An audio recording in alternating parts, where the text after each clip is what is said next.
Some news here just into our newsroom from Governor Ron DeSantis's office, who is calling on flags to be lowered to half staff in memory of Charlie Kirk. We know President Trump had previously directed flags to be lowered to half staff. And now the governor following suit for local and state buildings, installations, and grounds throughout the state of Florida immediately until sunset on Sunday. So again, this just in, this memo from the governor's office urging, directing those flags to be at half staff in honor of Charlie Kirk. And in this memorandum, he also acknowledges Kirk as one of the most prominent voices of his time, saying he was widely recognized for his leadership and influence in the political landscape. It was admired by many prominent figures, including President Donald Trump. DeSantis goes on to say in this, Charlie was a strong man of God as well as a husband and a father, and he is now rejoicing with our Lord in heaven. Meanwhile, we are continuing to track the fallout from this and the investigation. Just in the last little bit, about an hour ago, we got these surveillance images from the FBI showing a person of interest in connection with this shooting. And we heard earlier from investigators talking about the process here. They said they talked about having this video, and even with the gunman still on the run, they said they had been able to track his movements on and across campus before and after. Then about 3 hours later, releasing these images, but investigators earlier today urging patience with this investigation. Last night I communicated with Erica. The family's devastated. As a commissioner of public safety, as a father, as a husband, I can only imagine what that family's going through. The heinous event that happened yesterday is not Utah. This is not what we're known for. Over the past several weeks, we've seen this state come together to help families in mourning, come together as a community to show what Utah is known for a state of character, of service, of camaraderie, of a neighboring feel. We will not stand for what happened yesterday. We are exhausting every lead. We have every officer invested in this, every investigator, every local agency. The outpouring of support from the law enforcement community has been astounding. We are investing everything we have into this, and we will catch this individual. The FBI has brought every resource to bear, and we will continue to do so throughout the course of this investigation. The FBI's mission is to protect the American people. It's to uphold the Constitution of the United States. Any attack on the First Amendment is an attack on the very foundation of our democracy. That is why we will relentlessly pursue this case and the shooter until we find him. And I want to bring back in James Copenhaver, who is a former sheriff's detective and investigator. And James, we appreciate you joining us again. I know it's been a couple hours since we last talked with you about this case, but a lot has happened in between now and then, so we wanted to bring you back in here. First, just let me get your initial thoughts on these surveillance images that have now been released from the FBI of a person of interest. You know, shocking in terms of the age, right? We see this photograph of the shooter, and you know, we all have preconceived ideas as to what that shooter may look like or the age, right? So very young, my guess, well under 30. I'm going to guess in his early 20s. But here's the telegraph. We were talking about earlier on your show that the FBI was telegraphing certain things. And I had mentioned that if they release the image of the suspect, pretty good chance they don't know where he's at or maybe even the identity. So, you know, we've now seen that come to pass, asking for the public's help. Yeah, and it was only about 3 hours from the time that they said, well, we're not going to release it yet. We're going to try to identify him using technology, some other methods, and if we can't, then we will release it. So only about 3 hours passed before they ended up saying, okay, we are going to release this. Is that significant when we're talking about the timing? Obviously, you don't want too much time to pass. Any moment that passes, it would seem, is another minute that whoever the shooter might be has to kind of get away or kind of close that trail. Yeah, I mean, we see this all the time in other news stories, right? Where law enforcement will sometimes immediately release the identity or a picture of the suspect they're looking for. In this case, like I said, it took 3 hours to do that. So that's a telegraph to me that they really don't have a handle on where the suspect is, number one. But number two, my question is, do they really have him identified? And Garrett, I have to tell you, just based on the 30 years I've been in the business, I don't think they have him ID'd either at this point, or they would have associated a name with that picture. What makes you say that? Just the mere fact they didn't put a name out with the photograph. I mean, we've all seen these law enforcement communities issue bulletins, be on the lookout for this suspect, Joe Jones, right? Or John Doe, whatever the name is.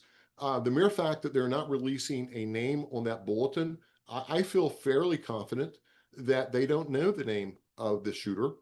Hence, they're asking for the public's help identifying him.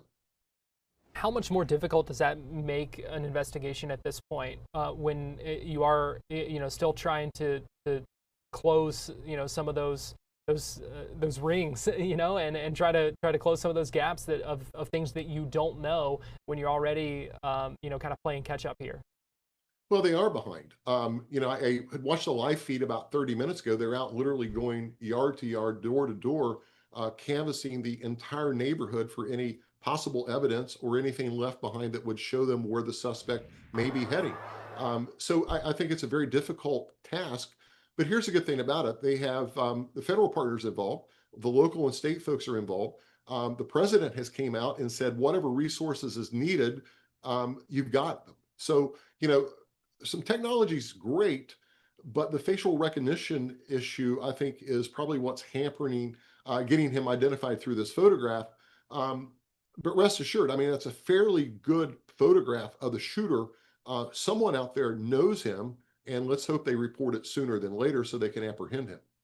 How does that facial recognition, kind of work? Obviously, if they weren't able to identify him, this person of interest, through those methods, could that? How much would of an impact would it be that this does appear to be a younger person, and things like that? Would that prove challenging or make things more difficult when it comes to trying to identify him in some of those other methods before they released these photos that you're seeing now?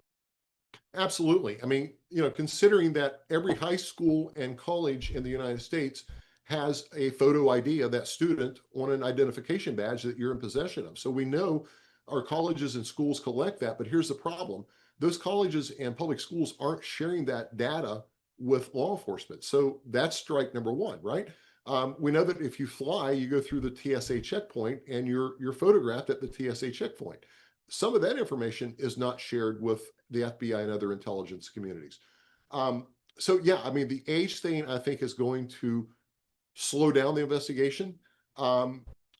He should have a driver's license. So I can assure you they're going through the DMVs currently, looking at that database, trying to match up that photograph with any DL records that they may have. AI is, I can assure you, playing a role in this, Garrett, because you can't just look at thousands and thousands of pictures. You're going to have the use of AI and computers. So that's my best guess as to what's going on in Quantico. What else? I mean, we talked some earlier today about the gun that was found, the high-powered bolt-action rifle, as they described it, that was found in the woods, and the fingerprint, the palm print, I guess. Can you kind of walk us through what else is likely happening as they're trying to track this person down?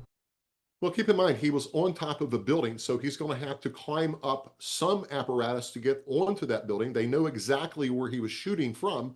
So all of that area is going to be processed for any DNA or fingerprints. It's my understanding they're speculating that he may have jumped off of the roof onto the ground and fled. But nevertheless, he didn't jump up the roof. So there should be some type of DNA or latent prints on that building or a ladder that he used to climb up onto the roof. The other thing is, the gun. There are going to be DNA on the gun. We know the palm print was taken, so we have that. But more importantly, as all of this is happening, ATF is doing a trace on that recovered weapon to try to identify who the last person was that owned that gun. And then you're going to go to that person and literally start investigating from there. What, how, let me ask it this way. How does this get more challenging as time passes? I think you just said it, time. The longer it takes to apprehend and identify the suspect, the harder it's going to be to find him. He's the bad guy. In a lot of these cases, we find the bad guy is within a very close proximity of the event, right? We saw that a bunch. But keep in mind, we're dealing with a younger individual who may be a little bit more aggressive on escaping, but time is not on your side. If you have a homicide, the first 24 hours of that homicide is vital to closing or solving that homicide. This is no different. It's just a larger scale investigation. So time is not on the government side. We need to find him quickly, because the more time elapses, the greater distance he can get from authorities to hide out. And you kind of understand that sense of urgency with the release of the photos of the person of interest, because, the more people might see that, just like any other case where images are kind of released of persons of interest or suspects or fugitives, then if someone might spot them, might be able to call and at least show some sort of trail that might lead to his capture. Yeah, you and I spoke about this earlier today. The FBI telegraphed a couple of things, but here's the concerning part. They came out and said there's no danger to the community, there's no threat to the community. I'm a little apprehensive in that, because if they don't know the shooter's identity or his location, I don't know really if you could make that statement, right? Because he's at large. We know he just shot and murdered one person. So, I don't know if they got ahead of their skis in doing that, but that certainly relaxed the community. By them now releasing this picture of the suspect, that causes concern for the community, because, okay, wait a minute, they're releasing the identity or the picture of the shooter. Do they really have a handle on who he is and where he's at? And now, is there some type of threat to the community? So it's kind of a double-edged sword by saying there's no threat to the community. I'm going to venture to say, of course there is. He's still at large. We also talked about kind of the political atmosphere and the discourse, and how things kind of get to the point where you have an incident like this, or incidents like we have seen over the past few months, going back over a year, and it's certainly not something that is just unique to our time, but it does seem like this is something that we're seeing more and more. And I'm curious, the kind of security and law enforcement kind of reaction to this, and what events like this might look like. I mean, we saw another conservative influencer, Ben Shapiro, kind of, I believe, canceling, if not just putting on hold, some events that he had scheduled. So where do you think things go from here with events like this? Yeah, we don't know if Ben has done that in respect to Charlie Kirk, or if he's, canceled those events for security concerns. We don't know the answer to that, but here's what I believe. These events, we really need to take a look at them, and we need to harden up the soft targets. You and I spoke about this early. It's my belief that if you're going to issue a permit for a public event from a city or a county perspective, the county needs to be a little bit more in charge of that, in control, to make sure that, number one, they have adequate security. But number two, I think we really need to look at maybe indoor events to be able to control that atmosphere. If we're outdoors, we've seen Butler, we've seen Charlie Kirk's event. There's just a lot of failures that can be filled. But if you're an indoor arena or some type of indoor setting, there's a pretty good chance you're not going to have a shooter from the high ground. So I would probably ask the county and the state to look at that, to mandate certain policies or rules. And I hate laws and I hate rules, but look, we've got to harden up these soft targets. What is adequate security these days, Jamie? I mean, you had 3,000 people, or maybe 3,000 plus at this event, at Charlie Kirk's event. If I understood the commissioner, they had about 12 or 14 officers. Now, he did say they had some undercover plainclothes officers mixed in with the crowd, which I've done that in my prior career. Charlie Kirk himself had 6 or 8 security people.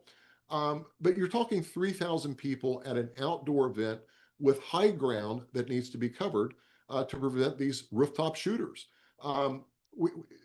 Their technology and drones. 101, if a door is able to be locked so you're not accessing the roof, it needs to be locked and secured and tagged. It was tagged on this date at this time, so that seal is not broken. We've got to utilize the drones and some more technology to make sure if it's an outdoor event that the high ground is covered and there's no possible shooters on a rooftop adjacent. Yeah, and one point of clarity here, we are seeing from the Real Daily Wire saying that Ben Shapiro canceled 2 book signings out of respect for Charlie Kirk, not security concerns. But you have to think that this is going to be top of mind for whoever it may be with similar events. It is, and here's another issue. So, do we take this rhetoric and radicalize these people that carry out these shootings? So, are we looking now at soft targets for journalists who are reporting whatever the event or crimes are on the street, and they just happen to disagree with one of these people? I mean, the list goes on and on. So, I kind of threw up my arms and my hands earlier on your show. How do you solve this? I don't think you can solve it directly, but what you can do is be a little bit smarter, a lot smarter than the bad guy, and know your surroundings. And, if you're out at these events, know your escape plan, take a look around, and there's no one coming to save you if this happens. You're going to be your own savior. So you have to have an exit plan and find good cover and be ready for this. It's unfortunate that you have to put that in your mind, Garrett, but that's kind of where we're at with the climate. It is unfortunate, and we talked earlier with Dr. Larry Walker, a political analyst and professor, about kind of dialing back lowering the temperature, dialing back the tensions here, and kind of all doing our part to do that, because it is unfortunate that we continue to see things like this happen in a democracy and a representative republic, and where we are proud of our freedoms and exercise our rights, and seeing things like this that shouldn't happen. So certainly concerning. Jamie, before I let you go, go ahead. If I could just point out one thing, the freedom of speech is a God-given right? We all have the freedom of speech, but you can't go into a movie theater and yell fire. We've all heard that, right? I really and truly, and I'm not a big proponent of making new laws or making new rules, but listen, whether you're on the left, the right, or in the middle, and especially our lawmakers, they spew this stuff on both sides of the aisle. And unfortunately, people take that literally and for granted, and they go out and act on perhaps maybe what a lawmaker has suggested. Let's take the fight to the street. We've heard that a couple of times from our sitting lawmakers. It's just got to stop. But maybe if we start charging some of these people who are inciting this violence, maybe that'll be the damper that stops some of this. Jamie, before I let you go, I want to pull up the images of this person of interest one more time here, and just kind of get your thoughts on where things go from here with this investigation, and kind of what we should be watching for as we continue to kind of track this and watch for developments on it. The photograph's excellent for FBI forensics. They have technology that can actually come up with the exact height of the suspect, the exact almost weight. Minus the dark sunglasses, it's a very good image or a picture of the shooter. Someone will identify him quickly, I think, today, that knows him. Now, whether they can find him, but I think he'll be identified very quickly based on these 2 images that you're showing now. It's a fairly good photograph of the shooter. You talked earlier about how you didn't think that investigators had identified him yet because they didn't put out that name with him. If he is identified, if they get tips in the next little bit and kind of are able to identify him with some degree of certainty, do you think they come back today with some information and say, hey, now this is the name of the person we're looking for? Do you think that's something that they would kind of keep under wraps at this point?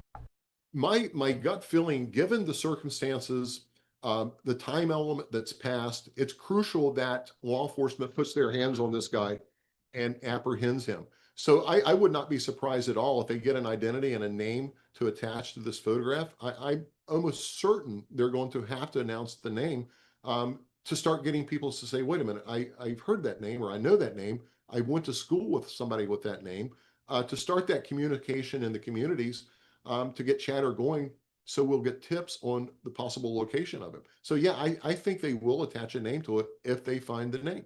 Because I would imagine that's kind of the tension, and a fine line for law enforcement and investigators to kind of have to toe and figure out how much to release and how much to keep at, because you certainly don't want to necessarily let whoever it is know that you're getting closer and the walls are closing in on them. But at the same time, you are racing the clock and do need to get that information out there so that you can get more information.